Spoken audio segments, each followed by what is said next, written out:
Today, Godzilla said, "You want to go round two with the blue?" Anyone recognize that reference? Certain electric blue animal? If you know, you know. Hello everyone, welcome back to another review. My name is Matthew and today we're back continuing our line with the NECA Godzilla figures. Today we have the, technically speaking, second last incarnation of Godzilla we're going to be taking a look at from the King of the Monsters movie, the NECA V2 2019 Godzilla figure. Now, I kind of want to preface that this is going to be, just out of the gate, my personal favorite figure of the bunch, like as far as the KOTM line is concerned. I know previously I said I'd prefer the V3 to the V2, but I kind of have a bit of a mind change, so that's my general personal opinion about the figure, but we're going to be taking a more objective look. Not subjective, objective. In the eyes of someone who'd just be wanting to look at this thing and say, hey, you know, that's cool, maybe this could be done a little bit better, maybe that couldn't be.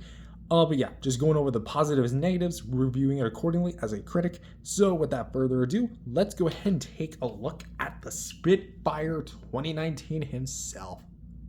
First things first is we're going to take a look at the sculpt and paint.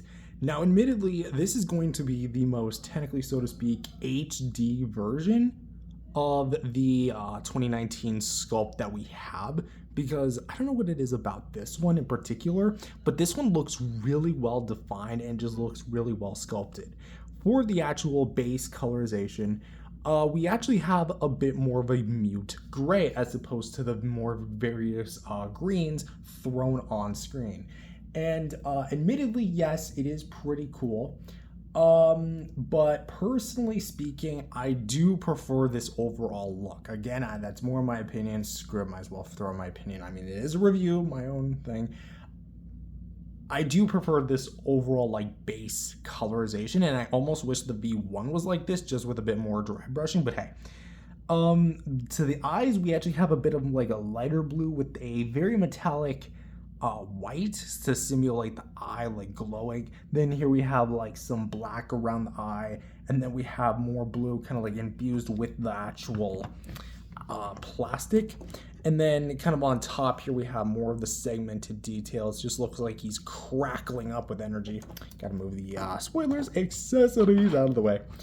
We have again more or less the same thing on this side with again more HD refined details. Looks very nice, very awesome. And yeah, just more or less again the same thing. Inside the mouth, however, that's a whole different ball game. The tongue, it pretty much is a standard light to dark blue mix. It looks like, yeah, kind of like a blend, almost like if you guys seen inside the Pacific Rim Otachi's mouth, that's kind of what it reminds me of. But yeah, the actual like inside the mouth, like throat area would be dark blue, and then on the bottom top of jaw would be like a teal light blue, then at the bottom jaw teal, and the teeth themselves are going to be individually sculpted and actually painted as well, kind of like dark indigo, which is pretty damn sweet. For the teeth as well, bottom teeth I should probably specify, they're a bit small, you know, that's to be expected. And for the nostrils, I kind of wish there was some paint in there, maybe to like showcase his atomic fiery power of goodness. Next, we're going to take a look at the neck, which again, I should probably, if it wasn't already obvious, this figure shares the exact same mold as the first figure. So here we have like, again, more of like the fancy ridges on the sides, purely pulsating with energy. The tips are going to have that kind of like frosted tips, which looks absolutely bonkers. The top of the fins here are going to be more kind of like gradiating itself from the lighter teal to the tips, which are going to be more metallic. And of course, the front of it is going to feature a mild blue dry brush of that teal. If I had a bit of a criticism, the gills are not painted very well. Half of it is going to be the metallic, I don't know why I keep saying magnetic, it's not magnetic, metallic blue. And the other half is just going to be kind of bare bones.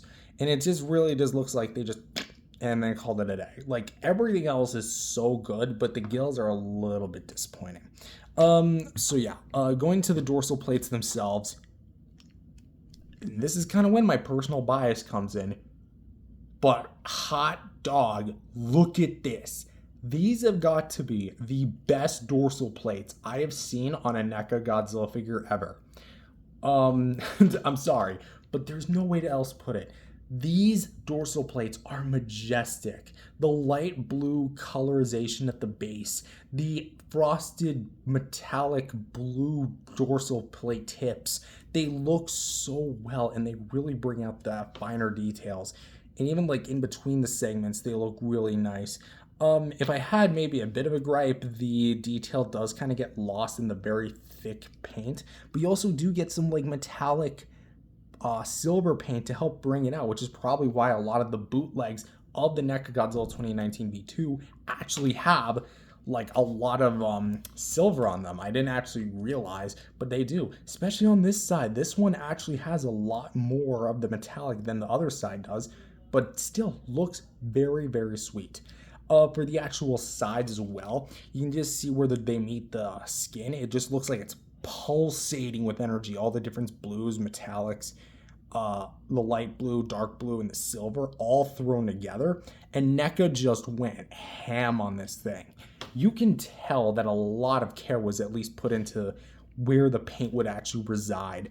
Going to the arms here, we do get a bit more of that kind of like teal, kind of infused with the plastic and just kind of painted in the crevices. If the whole figure was painted like this, take my soul at that point, man. And you can actually see like the metallic more towards the front side where it kind of meets down where the neck would be and the chest as well, which we'll talk about in just a brief moment. And of course the teal does kind of taper off, and here we have like a hybrid where the teal is inside, the teal is inside the crevices, but the metallic blue paint is actually on top of the scales. This is where, like, again, you can tell NECA just completely was off the walls when it came to how good of a design this is. Again, I'm still gushing about it after all these years. And of course the claws are not going to be painted, but they're more like glossed over, which kind of gives them an extra bit of a definition to them. For the actual chest, unlike other Godzilla figures, I would say the transition actually does work here, because you do get, again, more of that dry brush detail, and the metallic blue wash that is on this thing looks very nice. And of course the pecs as well, with the turquoise a little bit inside there. Not so much like where the crotch is. I mean, you do get a bit of a wash with that. The legs, we have the detail, like the little veins that are like seeping through. And I definitely think that the veins here are good in theory, a little bit in practice, but I do definitely think that the paint here leaves a little bit to be desired as far as the actual, what you'd say, the application of itself, because it's just kind of primarily pasted on the skin. And like, especially right here, it's kind of obvious that it's just painted. But I definitely get what they were trying to do, like really make it look like this thing was pulsating with energy, and almost perfectly too. So we have all these like little paint elements going down, and then we get to like the kneecap, which, by the way, here and here, it's purely infused with blue. For the lower legs, there's really not a whole lot of anything, but we do get some detail work. Got a little bit of blue right there. And of course the feet with the actually sharpened claws, which are going to be sharpened. Going to be right here and here. Looks very nice, very awesome as well. And just to go one final look at the detail, because there's a lot of it. All the bumps and ridges along the way. That just looks amazing. And of course, the tail, which it's still going to be about the same length. But here's where it really gets wild. Again, the teal kind of makes itself known throughout the top of the tail. And you do have the metallic tips. But what's really cool is that the metallic paint actually continues to the sides and gives like a very cool illuminating effect. That is just eye candy to the max. I kind of wish there was something maybe at the bottom of the tail, like maybe some more dry brush and wash to give out, again, more of that detail work. But again, for what's here is still very nice. Mine's got a bit of like access paint there. But For one last look, bottom of the figure, this side,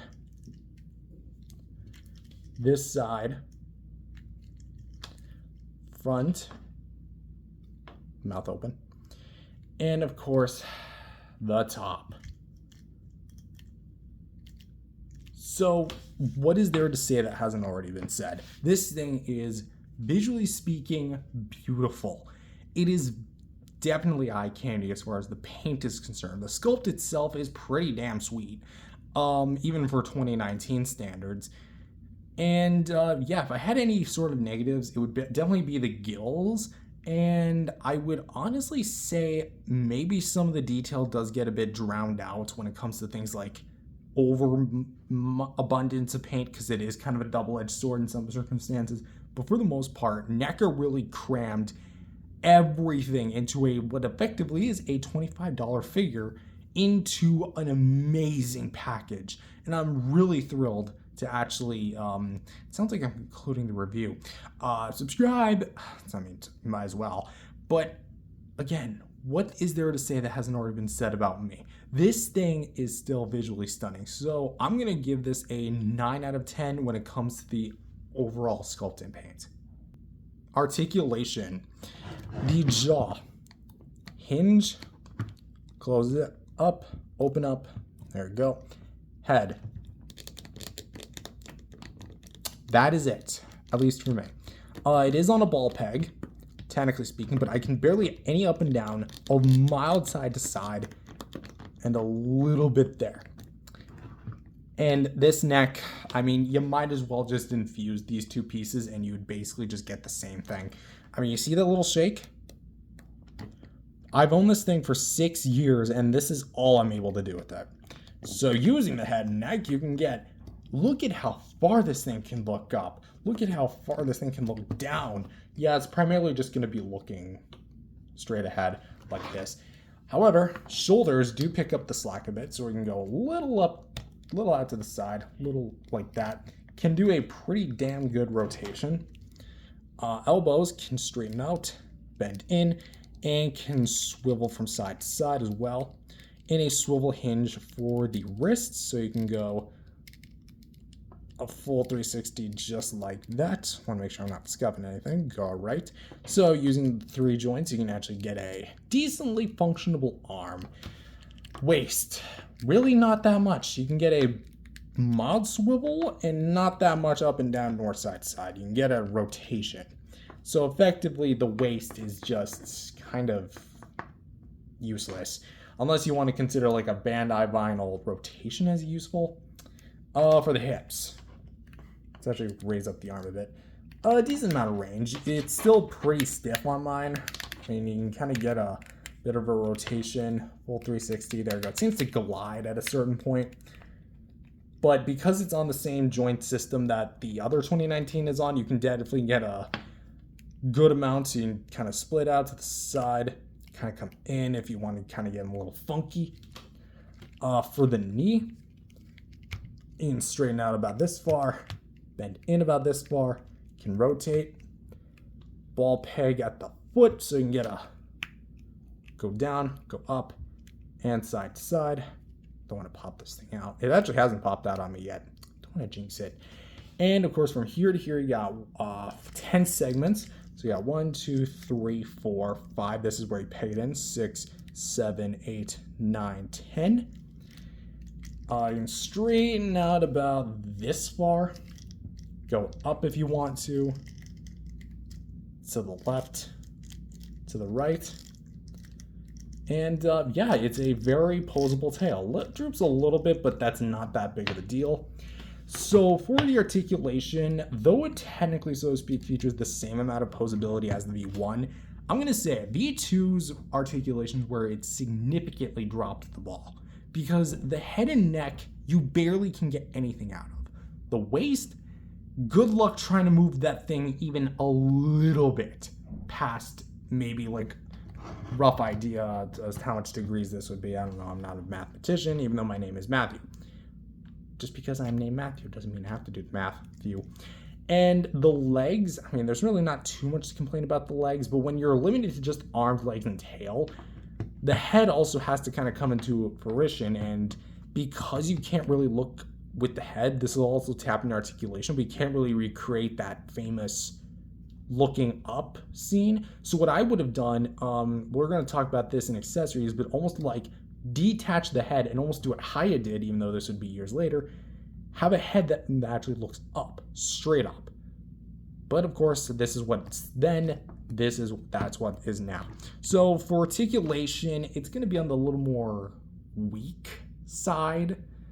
So I'm thinking, because the tail, arms, and legs are still very useful, it's just these 3 joints that I really don't agree with. So I'm going to say 7 out of 10. It's definitely going to be on the weaker side, but that's kind of what it is. Much like you saw in the intro, and as I've foreshadowed already, we have accessories, which we're going to feature a heat ray and a impact base. Let's talk about them. So, let's talk about the heat ray. So the heat ray is going to be based on, of course, the KOTM beam, which unlike 2014, because keep in mind that was supposed to be more plasma-like, it was weakened by the Muto's EMP because he used a bioelectric spark to ignite. This one is more focused and looks more like the Toho beams, which I'm assuming is why Michael Dougherty really just decided to literally just pep up this movie with like tons of Easter eggs and Toho drugs. Anyway, so this thing kind of looks like a blue Q-tip. We have this part which is more white, has grooves for the teeth, bottom jaw, top jaw. Mine's a little bit chipped. I don't remember what that's from. But we do have a lot of like silver dry brushing across a translucent blue plastic. And of course we have this tip, which is going to be where you would hit something. And of course you have that white spray. Now, fundamentally, this is going to be pretty good, and it's also solidified, so it's not going to flex and droop down over time the longer you have this. And of course, for this impact base, which kind of looks like the top of like a drink you drink on vacation or something. There's a martini. There you go, a martini. So it kind of looks like that. Anyway, so you have this white base, and then you have kind of it transitioning to the blue plastic with the metallic stuff kind of over top, and you have some segments that are a bit taller than others, like these two. Then you have these short ones. This one, which is the longest, more shorter ones. This one, which is a bit longer, not that much, and then so on and so forth. You have a bit of detail work, kind of looks like almost like an iceberg, and then you have this part, and then you have that part, which is a bit scuffed on mine over the years, but that's where the beam goes. Anyway, so to assemble it, you're gonna want to have the teeth grooves facing the top like this. Now, unlike previous NECA Godzillas, this actually latches on to both the teeth and the tongue. Crap. And then you're gonna notice that it kind of causes a problem because there's no peg hole, like technically, so to speak, in the mouth. There's really not a whole lot of grip to this thing. Even if you try like letting Godzilla bite down, the weight of the beam is gonna definitely kind of like drag out the beam over time. But if you do rest it, it looks like this. And the impact base, you just simply rest it like this. It's not connected. It's not resting in position, but technically, so to speak, it looks something like this.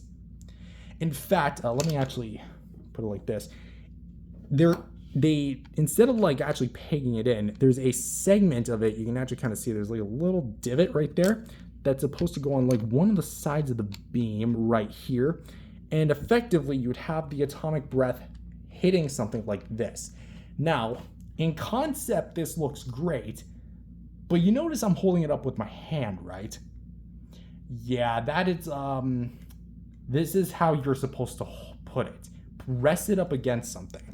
Now, in my personal opinion, I get it.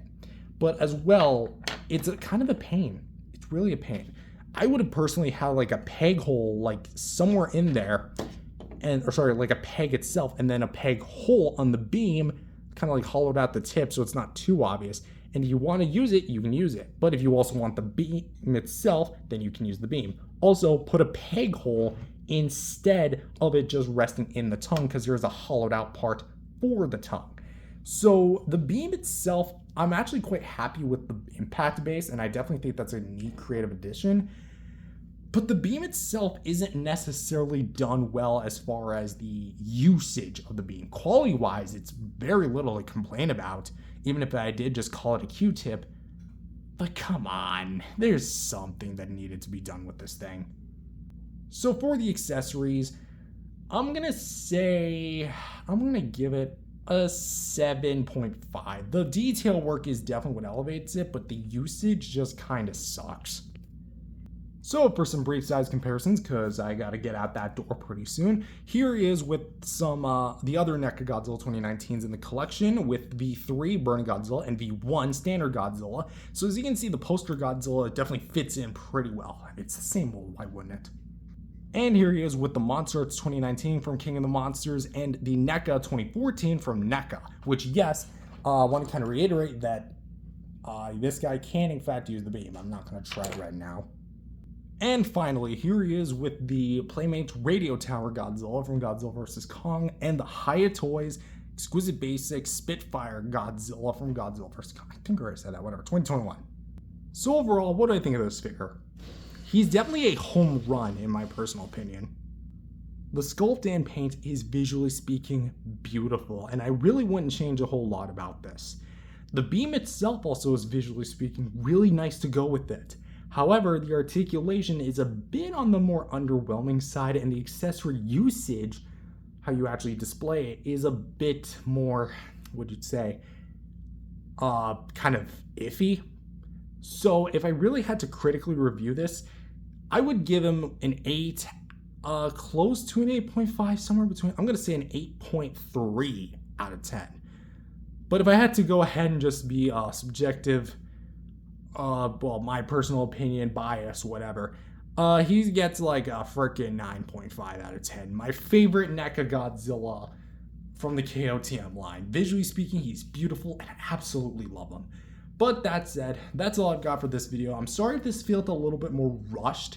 Who knows, maybe I might go back and try to remaster this one, a remaster of a remaster of a remaster? Who knows? Anyway, I just had to leave in like, who knows how long? So, yeah. That's all from me. I hope you enjoyed this video, and if you liked it, subscribe to the channel, and I'll see you guys in the next video. Peace out, everyone.